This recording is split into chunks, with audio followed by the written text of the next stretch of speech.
I've been stuck on my runs for the past 2 weeks around the 15-minute mark, and it got so frustrating to a point where I'd get to the end of my runs and feel like I have nothing more to give, even though in my mind I know I'm capable of so much more.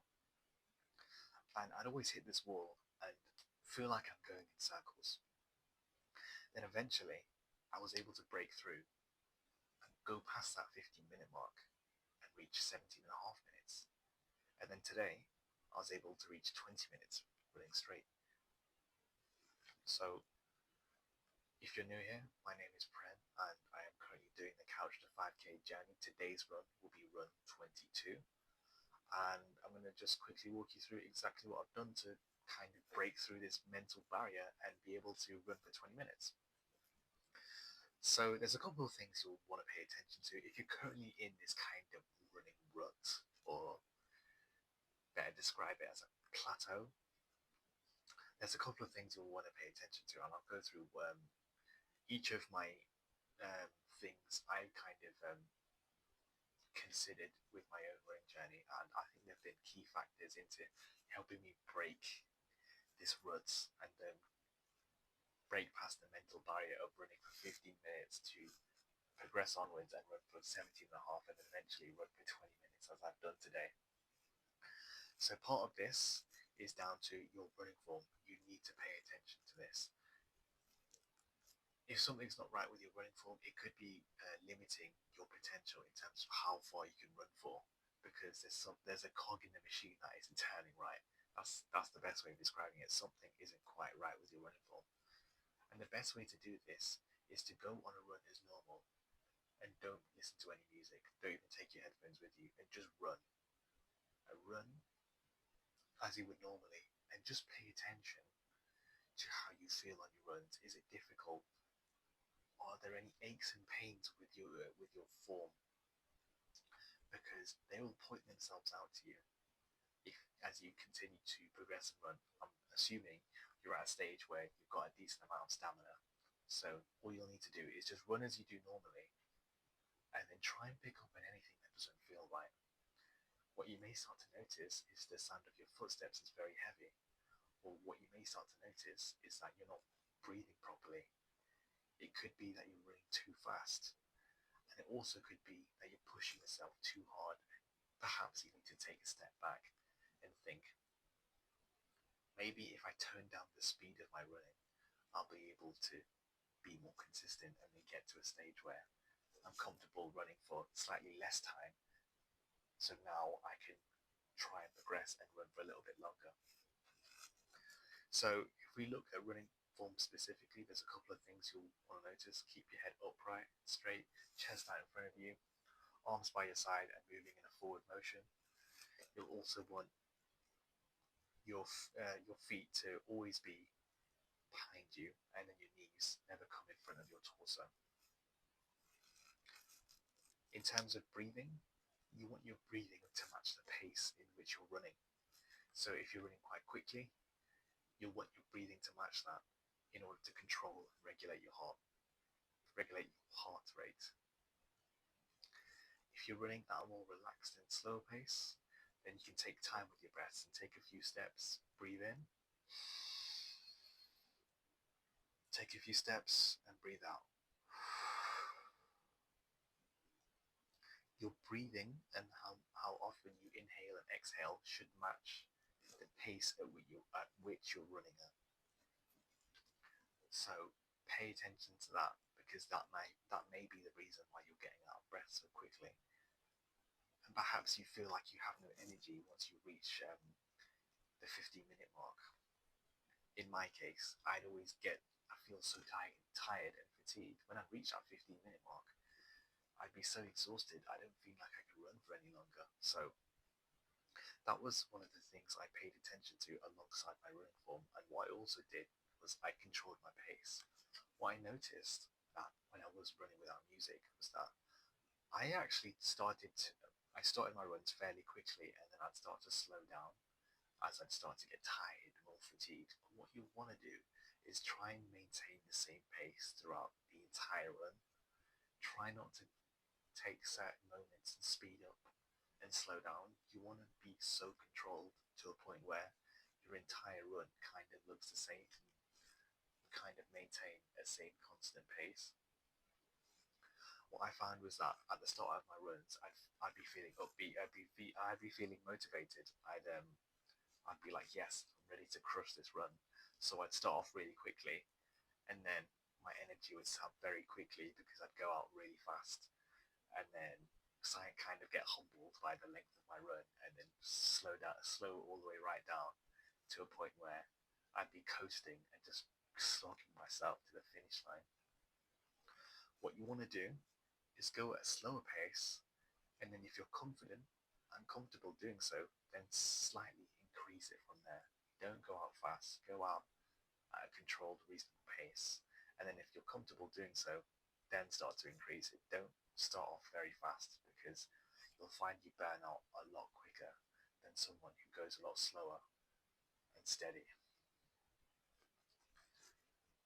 And also, one of the points I've never really taken a bit of time to think about was my ego, because I mentioned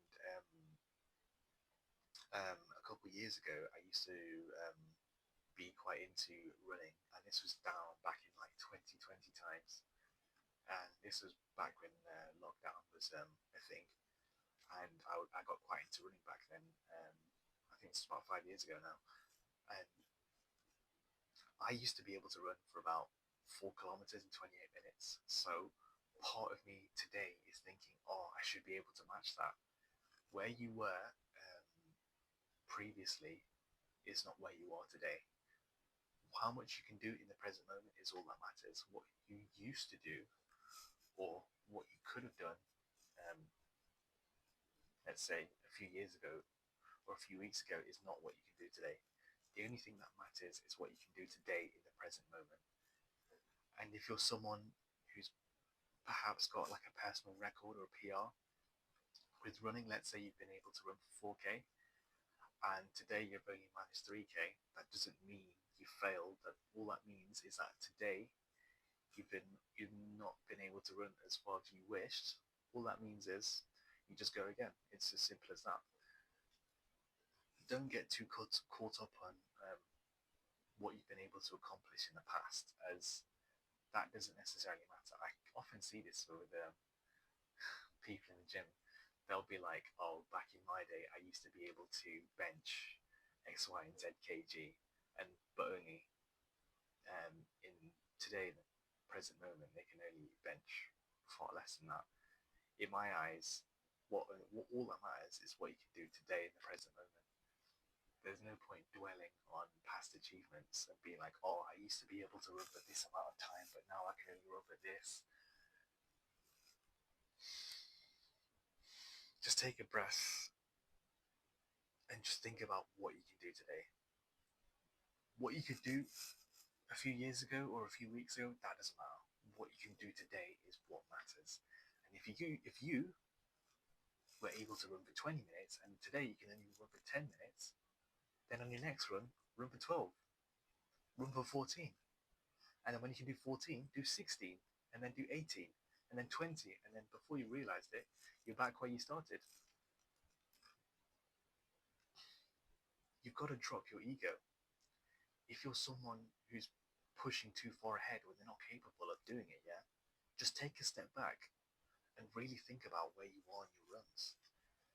If you're stuck in your run so far, think about what you're doing.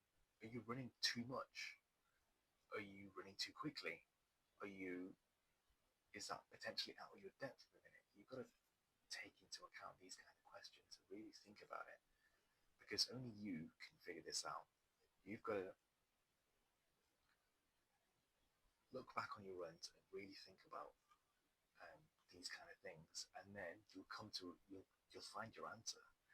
You'll probably figure out maybe my form wasn't particularly great on that run. Perhaps I started too quickly out on that first run, and then I sort of dwindled out of energy very quickly. Maybe I should have gone a little bit slower, and then I would have been able to cover more ground. These are the kind of things you want to be saying. And once you've sort of compiled all of these kind of reasons together and you've started to address each of these problems, slowly but surely you'll be able to sort of check off each of these problems and then get to a stage where you're able to break that barrier, because these are the main things that kind of broke my plateau. One was running form, the second one was my breathing, the third one was controlling my pace, and the fourth one was dropping my ego. Once I was able to do all those things, I managed to fly. Well, not literally, but I was able to run for 17 and a half minutes after doing about 3 or 4 runs at that 15-minute mark. And then today I was able to run for 20. That being said, the run I did for 20 minutes today was very, very tough, and I'm going to have the humility to say it was very tough. I'm going to repeat this a few times until I get really comfortable doing it. But I'm happy that I ran for 20 minutes because I know that I did it with better form. I controlled my breathing, and this was just a case of me being fatigued because I've started to push myself even further, and that I'm confident knowing that with a few repetitions of doing this run a couple more times, hopefully I've become more accustomed to running for this amount of time, and then I may get to a stage where I actually go back to the Couch to 5K program, because the next upcoming run in that program is a 25-minute run. So I feel like I'm inching closer to going back to the program and then being able to finish it completely and be able to run for 30 minutes. And hopefully that wraps up nicely into that 5K goal that I set out for myself a few months ago. And other than that, all I've got to say really is to maintain your consistency with your strength work for all the muscles that are involved with running, your quads, hamstrings, hip flexors, and ensure that you're stretching consistently, dynamic stretching at the start of your runs with a nice and easy warm-up routine, and then post-run you're doing a little bit of stretching, 5-10 minutes. That's all you need really, just to release the tension off your muscles, and then you can quickly go and shower and then get on with the rest of your day. Once you've got that routine in place and you've had a look at your runs and really thought about what you can change and make tweaks to, you'll be able to break through that plateau and be able to progress onwards to whatever you desire, whether that's running a 5K, running for 30 minutes, running for 10K, I don't know. But those are the things that I did to really kind of break that mental barrier and be able to run and break that 15-minute barrier that I kind of had in my head and run for 20 minutes, or go from running 15 minutes to 17 and a half to eventually 20, which I did today. So that's all I've got to say, and I'll catch you in the next run.